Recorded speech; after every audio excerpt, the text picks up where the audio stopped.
What's up guys, welcome back to my channel, and for today's video we'll be looking at Skylords Reborn, and I'll be making a PvE tier list for Bandit cards. And it has been quite a long time. I've tested and played a couple of Bandit decks on our PvE and also some campaign maps here and there to see how good these cards are, and I'm ready to give my opinions on how each cards are rated for. So how I rate the tier list is that the usefulness of Bandit cards in PvE battles, notably when you just play the fire and shadow ops right together.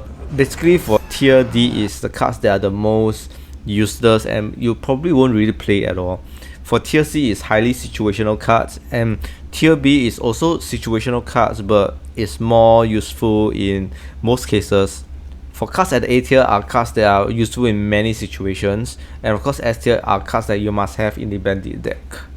Right, first up is the Bandit Sorceress, and the difference between the abilities of the Bandit Sorceress is that for the blue affinity and max upgrade, the Bandit Sorceress will enter the building and the building itself will receive 30% less damage from any enemy attacks.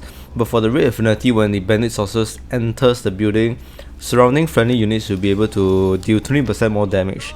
So because I always favor damage over defense, and usually attack can be good defense as well, because you get to kill units earlier and they get to deal less damage to your buildings or even units. The good thing about this ability is that it's able to extend your building's range by I think about 12 meters, which is quite a big deal if let's say your building is already a long range building like the Twilight Bombard or even the Stone Kim Hammerfall. So I will really place the Bandit Sorceress as a tier for the red affinity, and for the blue affinity maybe a B tier. They are quite a useful card for maps where it requires defensive tower construction. Basically a defensive map is very useful for Bandit Sorceress. Next up we have the Bandit Stalker, and we have two affinities again, the Bandit Stalker, the Shadow affinity or the purple one, and the green affinity. So the difference between these two affinities is that for the Shadow affinity or the purple affinity, 50% of the Bandit Stalker's attacks cannot be warded off by any reduction ability, so it can pierce through like ice shields. Units will also only walk at the walk speed once it attacks you. However, for the green Bandit Stalker, the difference is that only 25% of the damage cannot be warded off. This is lower than the purple affinity Bandit Stalker. The buff for this green affinity Bandit Stalker is that it's able to deal 80% more damage to beasts. And because the green affinity Bandit Stalker ability is too specific, I will also rate the Bandit Stalker lower. And in general, Bandit Stalkers aren't really a very sought after unit. I feel that they don't really do as much damage and not as helpful in situations. So because the purple affinity Bandit Stalker is a little more helpful, I'll put it as a C tier. But for the green affinity one, I'll put it as a D tier. Next up we got Banditos, one of my favorite cards. And why Banditos are quite a good card is because they have this thing called the Gifted Alliance, and it's similar to Gang Up, only that as long as there are like friendly units around Banditos, doesn't have to be friendly bandit units, your Banditos gets a buff. And for the green affinity one, the Banditos gets to deal 50% more damage to units. However, for the blue affinity Banditos is able to receive 20% less damage from enemies. And of course, if you compare it, 50% more damage and 20% less damage, I will usually go for the one that has higher percentage in the buffs and also the one that deals more damage or is an attacking buff. I would say Banditos aren't as helpful as the Bandit Sorceress, so I will put them one tier lower, B tier for the green affinity one, and blue affinity would be a C tier. Next up we got Bandit Sniper, and this is one of the cards that Skylords Reborn has released. It's a very good card, pretty cheap to summon, just 60 power, and there's a really good like ability that it can cast, which is the Focus Shot, dealing 500 damage to enemies. It has a super long range of 50 meters, so Bandit Sniper is a game changer if you want to like take down camps from far away. It's really a very good card.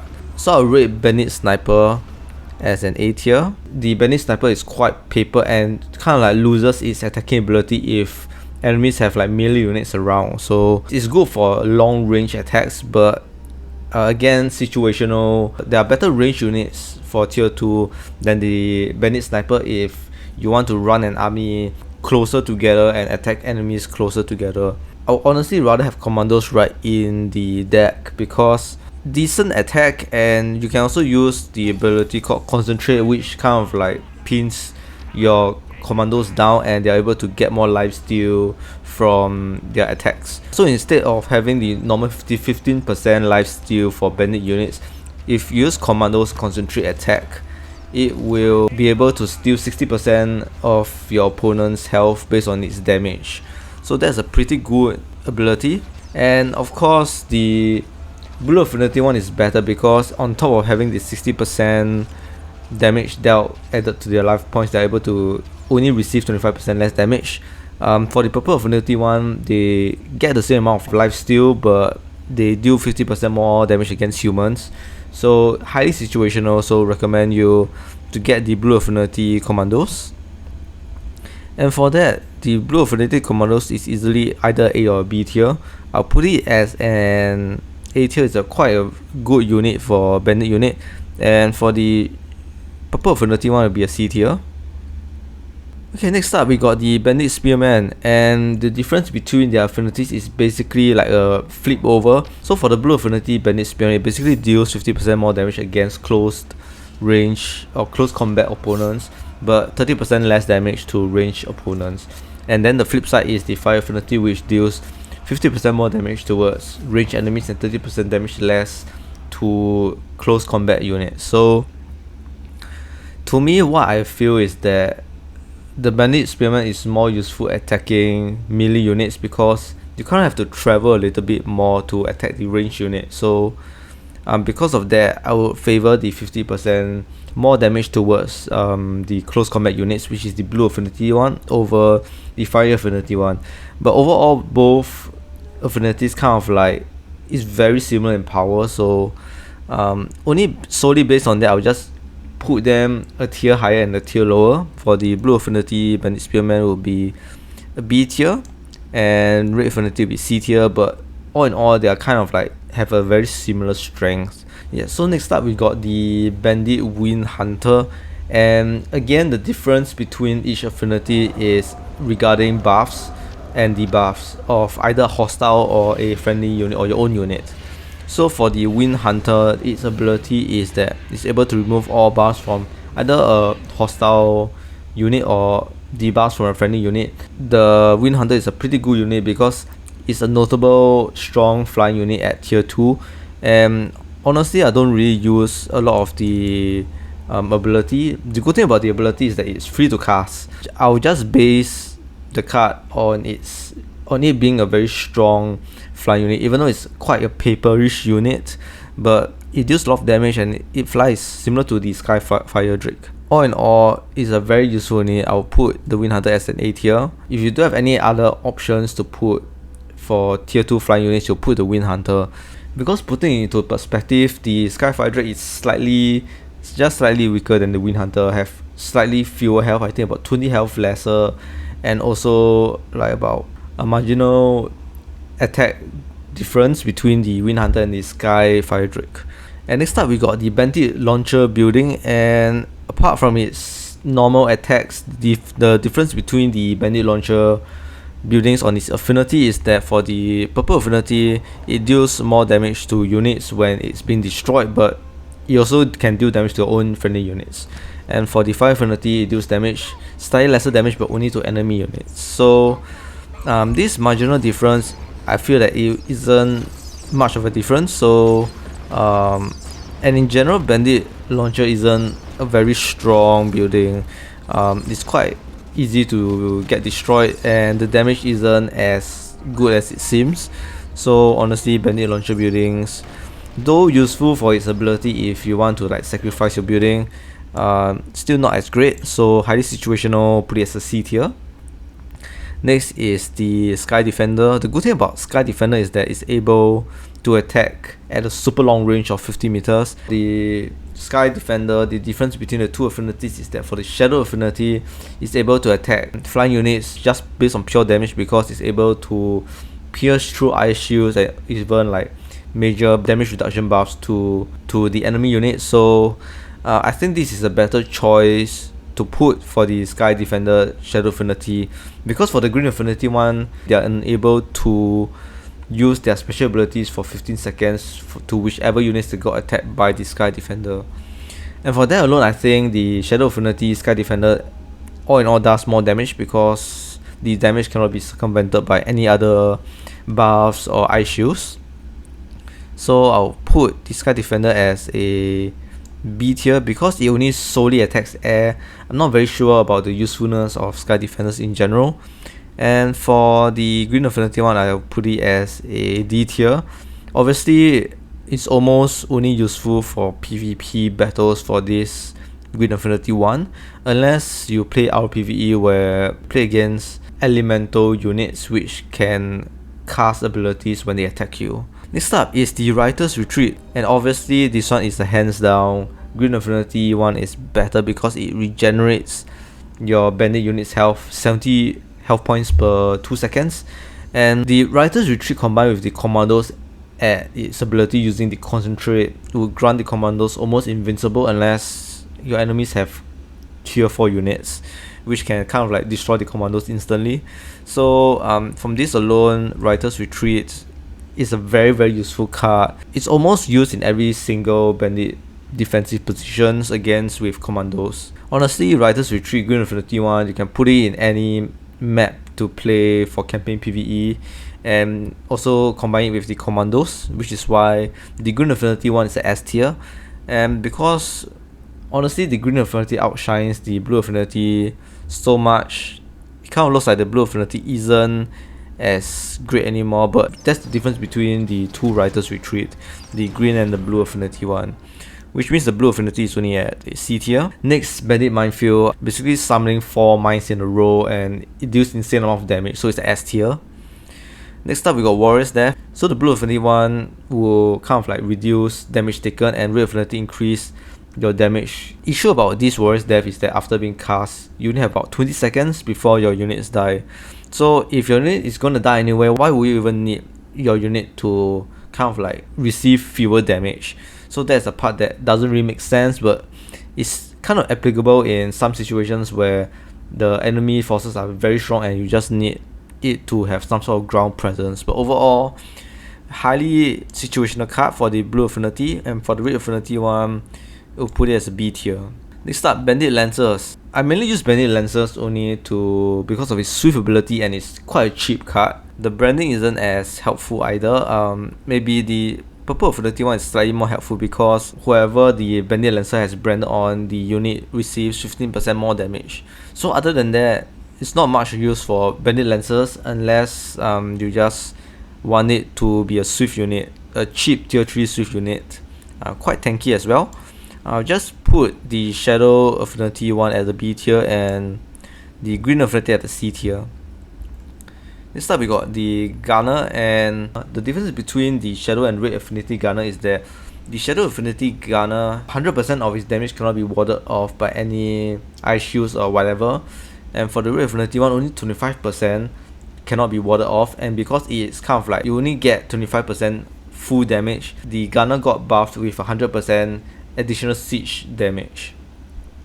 However, all in all, I feel that the Red Affinity one is still better because you can just attack both units and buildings pretty good, and there's not a lot of units at the campaign PvE that has ice shield. So sadly, the Red Affinity one is a tier and B tier for the Shadow Affinity. Next up are the Corsairs, and honestly, regardless of the affinity, they are both an S tier because very strong flying ship, and the only difference is that they just spawn either a commando or bandito depending on their affinity, and yeah, you just want it for its damage, and because it's a good Raven flying ship, it's a very strong tier 3 unit. Next up are the Soul Hunters, and there's the Shadow Affinity and the Blue Affinity Soul Hunters. And the reason why I would say that the Blue Affinity one is better is that it knocks back small to large units, and this can kind of like help give your units more time to kill off the enemies rather than having the Shadow Affinity Soul Hunter spawn, which only deals 50 damage per second for 5 seconds, which is in total is 250 damage. Overall, the knockback from the Soul Hunter from this Blessed Rebirth is able to give you a couple of seconds to deal more troops damage to enemy units. So with that, honestly, I would rate the Blue Affinity Soul Hunter higher at S tier, and the Shadow Affinity at an A tier. It's not too bad either. And we got our Way Station, next one, which we almost never use Way Station except for the Red Affinity, because the Red Affinity Way Station buffs your units up to 40% more damage. And based on that, it's a B tier because it's quite a situational card to just build a Way Station out of nowhere. And a D tier for the Shadow Affinity one. And next up we got the Sandstorm. The Sandstorm Shadow Affinity acts similarly to it, the Aura of Corruption. And for the Blue Affinity one, basically it knocks back small to large units. Yeah, overall I think Sandstorm might be a good card depending on how you use it, because again, the Blue Affinity Sandstorm allows you to knock back up to large units, which can give units more time to attack enemy units. And for the Purple Affinity one, it's more of like use the similar to the Aura of Corruption ability to kill off enemy units. And because of that, I can't really decide if one is stronger or not, and it's very situational based, so I will just put them both at the B tier. Next up is Skylords, and obviously an S tier. I've tried this card and you just never want to put Skylords out of your deck. You have to have both affinities in. It will be even more amazing because the Shadow Affinity deals damage to enemies, and the Green Affinity Skylords birds kind of heals your unit. So if you combine them together, you got the perfect Bandit deck over there. This is the SS tier. If there's SS tier, Skylords will be on it. And next up is the Bloodhorn. The Purple Affinity one is an S tier because solely on its ability to do 100% more damage, and because it has lifesteal, it can just gain back its 1500 points needed to kind of like boost its damage back immediately, with its Stampede ability as well. And for the Red Affinity, not as helpful its ability, but it's still a very good card, so it's an A tier. Next up is Tortugan. I'm still on the fence for Tortugan. It deals an insane amount of damage, but you just have to continuously feed Tortugan, and not very ideal in a lot of maps. And when it goes amok, you can't kill it, you can't execute it, and the Tortugan just stays there like a trapped rat. So all in all, Tortugan isn't as favorable to me, and highly situational card, I would say, so C tier. Next up is the Wasteland Terror, deals a lot of damage, and I'll rate the Red Affinity Wasteland Terror higher because of its infused cleanse. When used, it will affect up to 5 friendly units to deal 100% more damage, and of course not forgetting that you stop your friendly units from getting frozen or paralyzed, yeah, and stuff like that. So even though the ability can be quite expensive, but because of its a little more superior ability compared to the Green Affinity one, which only kind of like be immune to major debuffs for 10 seconds, the Red Affinity Wasteland Terror will be 1 tier higher, and it's a very strong card. You should try to use it. S tier for the Fire Affinity one, and the Green Affinity one will be 1 tier lower. Next up will be Artillery, very strong defensive card, long range, extra long range, 60 meters. It's crazy long range. Even when you put it with the Bandit Sorceress, it's kind of like a walking unit that can attack almost anywhere. So the only difference is that the mine it produces, the stronger mine will require 10 seconds to have a unit there and then it explodes. The weaker mine is about 3 seconds, and overall the damage difference is about 300 damage difference. So honestly, if you have very strong defense, probably will kill all the enemy units within 10 seconds. So the Red Affinity one will be a little more helpful and A tier, and the Purple Affinity will be a B tier, just solely on how long it takes for the mines to explode. And lastly, we got Amok. Only costs about 90 power. It's very similar to Frenetic Assault, and the only difference is that friendly units will also be affected by Amok, so you have to use it very carefully to only affect the enemy units. And the difference between the affinities is that it's slightly better on you for the Red Affinity one, because any damage dealt by the friendly units that is affected by Amok, you will receive 25% of the damage, similar to like a lifesteal, but instead of 15 it's 25%. And for the purple affinity one, hostile damage will take 30% more damage. So it's very situational. The red one will only be used when you have friendly units inside the Amok range. However, for the purple affinity one, it's only used totally on all hostile positions. And of course, if you want to use kind of like confusing spells, you would hope to have it affect all hostile units. So obviously purple affinity Amok is much more useful, S tier, and A tier if you need a backup Amok that can just like, probably like the purple affinity Amok is when your units or troops is approaching enemy base and you cast it first, and after that you need to cast another Amok. Let's say the cooldown is over, the spell has run out of time, and you need to cast the second Amok and affect some of your friendly units. Then that would be the case for the red affinity one to help last your units longer. Yeah, so this is the final list of the tier list for the bandit units. So do let me know in the comments what you think about the tier list, and if you have any other opinion regarding the bandit tier list, how you would rate it, and maybe some things that I might miss out to cause the tier of the bandit cards to be either higher or lower. And I hope you guys enjoyed this video, and I'll see you guys again real soon.